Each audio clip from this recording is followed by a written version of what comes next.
Andhra Pradesh mega డిఎస్సికి సంబంధించినటువంటి latest updated news చూసుకున్నట్లయితే మనకి నిన్నను ఏపీ హైకోర్టులో అయితే ఈ యొక్క డిఎస్సి మీద ఒక కేసు ఫైల్ అయిందండి మొన్నను. అయితే దీనిపైన నిన్న హీరింగ్ జరిగింది. ఆ హీరింగ్ యొక్క రిపోర్ట్ చూసుకున్నట్లయితే మనకి ఏపీ హైకోర్టులో స్కూల్ అసిస్టెంట్కి సంబంధించింది, ఓన్లీ స్కూల్ అసిస్టెంట్కి సంబంధించినటువంటి మనకి ఫిజికల్ ఎడ్యుకేషన్ ఉంది కదా పీఈటీ, ఈ యొక్క ఫిజికల్ ఎడ్యుకేషన్ పైన హైకోర్టు అనేది స్టే ఇచ్చింది. అసలు దేనికోసం ఈ స్టే ఇచ్చింది అనే విషయం కూడా మనం డెప్త్గా అయితే జీవో నెంబర్స్ ప్రకారం అయితే చెప్తే కొద్దిగా కొందరు క్లమ్జీనెస్ అవ్వచ్చు. అయితే రీజన్ ఏంటంటే మొదట మనకి ఇచ్చిన నోటిఫికేషన్లో చూసుకున్నట్లయితే మ్యాక్సిమం అయితే పీఈటీకి వాళ్ళకైతే 45 మినిమం క్వాలిఫై మార్క్స్ అనేది ఉండాలన్నారు ఎడ్యుకేషన్ విషయంలో. అయితే అది 45 ఎక్కువ అయిందనేసిన అభ్యర్థులు యొక్క విన్న గవర్నమెంట్ ఏం చేసిందంటే దాన్ని 40%గా అనేది తగ్గించింది. 45 కాస్త 40%కి తగ్గించింది.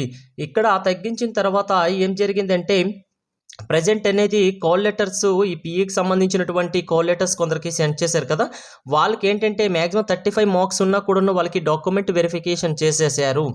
మ్యాక్సిమం గవర్నమెంట్ ఇచ్చిన పర్సంటేజ్ 40% అయితే ఈ రకంగా డాక్యుమెంట్ వెరిఫికేషన్ అనేది 35 మార్క్స్ వచ్చిన వాళ్ళకి కూడా డాక్యుమెంట్ వెరిఫికేషన్ చేసేసి వాళ్ళ యొక్క డాక్యుమెంట్స్ అనేది అప్లోడ్ చేశారు.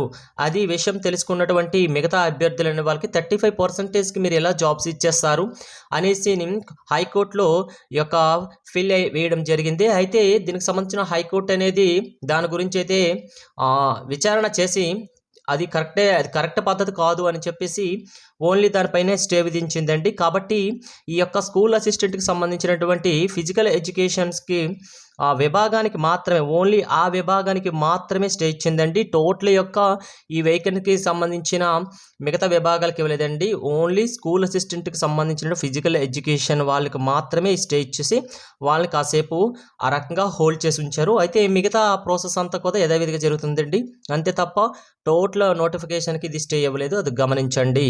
కాబట్టి అయితే ఈ కేసు నిలబడుతుందా అంటే 100% అనేది నిలబడదు. అభ్యర్థులు ఎవరు కూడా భయపడాల్సిన అవసరం లేదు. దీనికి సంబంధించి ఇప్పటి వరకు మనం చూసుకున్నట్లయితే ప్రతి ఒక్కరికి ఈ విషయం తెలిసే ఉంటుంది. ఇప్పటి వరకు నోటిఫికేషన్ ఇచ్చేసి ఈ రోజు వరకు కూడాను మ్యాక్సిమం 72 కేసులు పడ్డాయండి. డిఎస్సిని ఏ విధంగా ఆపాలి అనే ఉద్దేశంతో.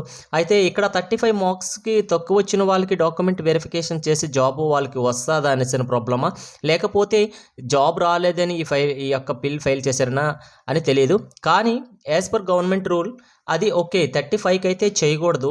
అయితే చేశారు కాబట్టి దాన్ని వెరిఫై చేసుకొని వాళ్ళని రిజెక్ట్ చేస్తారా లేకపోతే నెక్స్ట్ 40% వాళ్ళని తీసుకుంటారా అనేది కొద్ది రోజులు వెయిట్ చేయాల్సిందే. అయితే ఏది ఏమైనా కొద్ది రోజులు అసలు టైమే లేదండి. మ్యాక్సిమం ఎందుకు లేదంటే ఈరోజు ఏదో ఒకటి తేల్చేస్తారు దాని గురించి సంబంధించింది.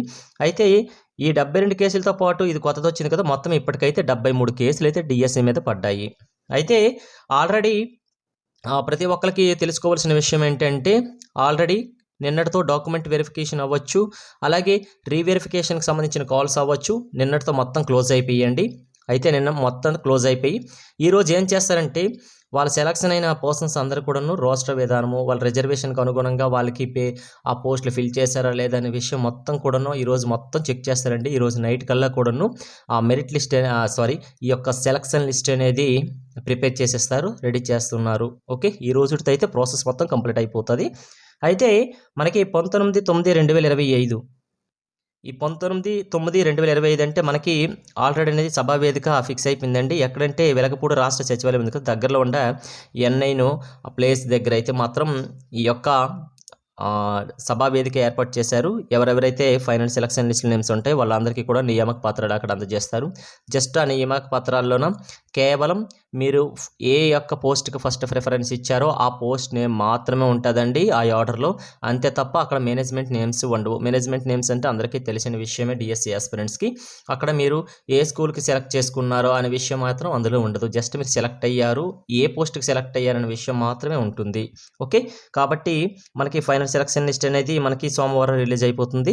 నెక్స్ట్ ఈ యొక్క ఆర్టికల్స్ అనేవి మనకి ఆంధ్రజ్యోతి న్యూస్ పేపర్లోనే రిలీజ్ అవ్వడం జరిగింది. అనంతపురంకి సంబంధించింది. ఇప్పుడు ఇన్ఫర్మేషన్ చూసుకున్నట్లయితే టీచర్ల జాబితా సిద్ధం.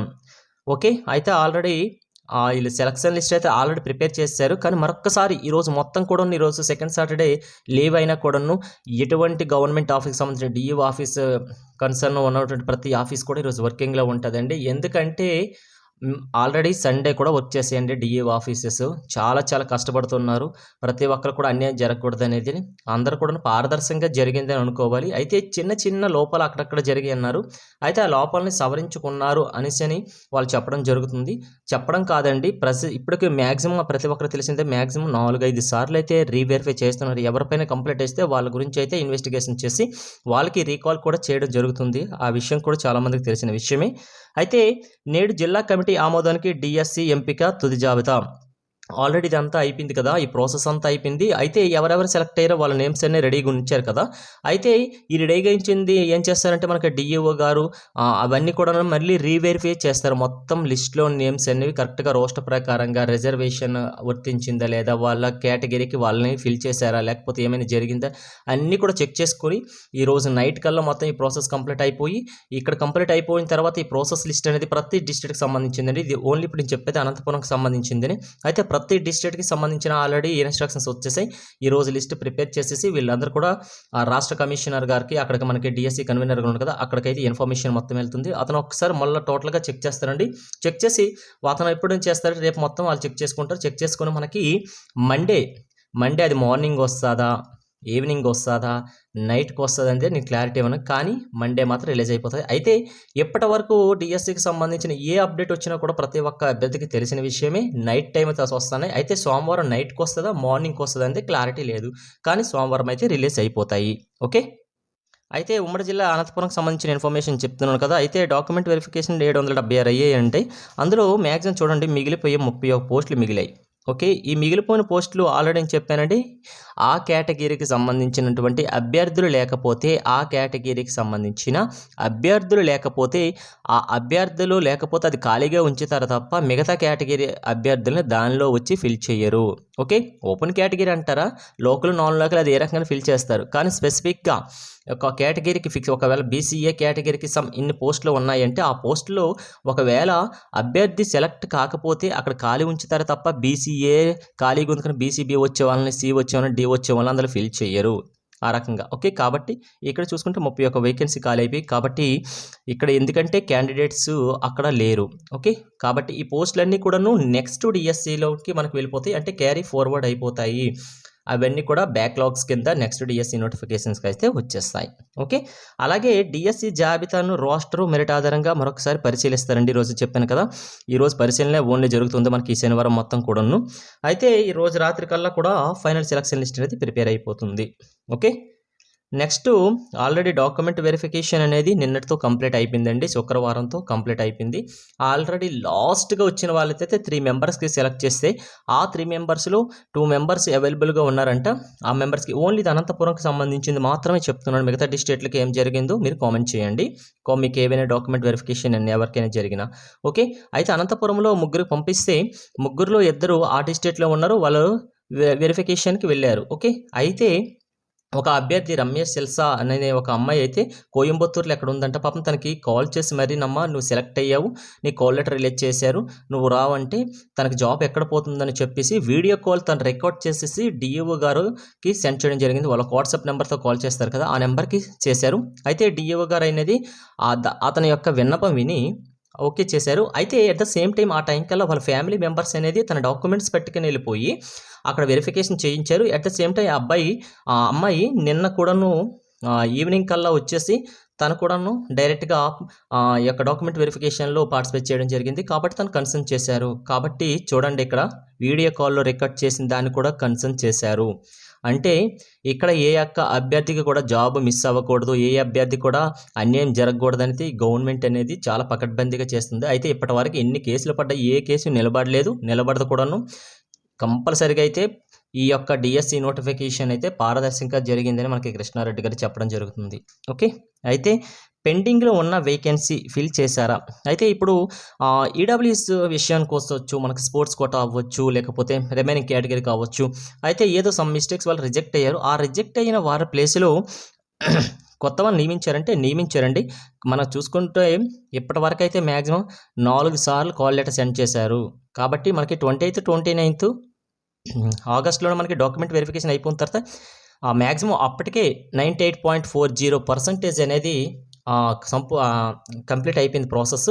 నెక్స్ట్ వన్ కొద్దిపాటి పర్సంటేజ్కి ఉన్నవంటే మ్యాక్సిమం 1.60% ఉన్న వాళ్ళకి మాత్రమే, అంటే చాలా తక్కువ డిజిట్స్లో ఉన్న వాళ్ళకి మాత్రమే కాల్ లెటర్స్ వచ్చారు.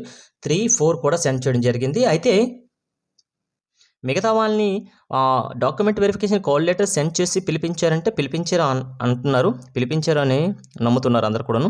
అయితే ఈడబ్ల్యూఎస్ ఇష్యూ జరిగింది కదా ప్రజెంట్ అనేది, ఈ యొక్క ఇన్కమ్ ప్రాబ్లం చాలామంది అయితే కోటీశ్వరులు ఉండొచ్చు, వాళ్ళ ఇన్కమ్ 8 lakhs అబవ్ ఉండొచ్చు. ఇటువంటి వాళ్ళందరూ కూడాను లేడీస్కి మ్యారేజ్ అయినా కూడాను వాళ్ళ యొక్క హస్బెండ్తో సంబంధించిన ఇన్కమ్ కాకుండా వాళ్ళ ఫాదర్ ఇన్కమ్ ఈడబ్ల్యూఎస్ అనేది ఓసీ వాళ్ళు సబ్మిట్ చేయడం జరిగింది. ఇటువంటి అభ్యంతరాలను కూడా మిగతా అభ్యర్థులు అయితే కంప్లీట్ చేయడం జరిగింది.